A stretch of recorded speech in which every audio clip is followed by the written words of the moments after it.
ఒకసారి వీళ్ళ హిస్టరీ చూద్దామండి. నేను మీ అందరు కూడా స్క్రీన్ మీద కనిపిస్తుంది కదా.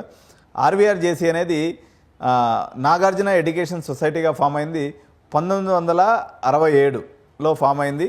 ద కాలేజ్ ఇది చాలా ఓల్డ్ కాలేజ్ అన్నట్టు. So to this credits N B A NAAC A+ accreditation వచ్చింది వీళ్ళకి ఫస్ట్ టైం 2021లో వచ్చింది. ఎన్ఐఆర్ఎఫ్ ర్యాంకింగ్లో 251 to 200 మధ్యలో దీని యొక్క ఎన్ఐఆర్ఎఫ్ ర్యాంకింగ్ అనేది ఉంది. అదేవిధంగా NPTEL I I T Madras recognise the college as AAA గ్రేడ్. థర్డ్ టైం వాళ్ళకి ఈ యొక్క అవార్డు కూడా రావడం జరిగిందనమాట. సో వీళ్ళ యొక్క అక్రిడిటేషన్స్ ఏమున్నాయనేది తీసుకున్నప్పుడు అక్రిడిటేషన్స్ చూస్తే మనకి ఆర్వీఆర్ జేసీ అనేది NBA accredited institute and NAAC accredited institute, NAAC A+ కూడా వీళ్ళకి రావడం అనేది జరిగింది. ఒక్కసారి ర్యాంకింగ్స్ అండ్ రికగ్నిషన్లోకి వెళ్దాం.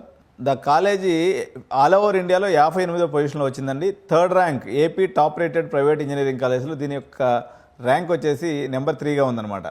అదేవిధంగా భారతదేశ వ్యాప్తంగా తీసుకున్నా కానీ దీని యొక్క నెంబర్ వచ్చేసి టాప్ 72 ఇంజనీరింగ్ కాలేజ్లో ఒకటిగా ఉందన్నమాట.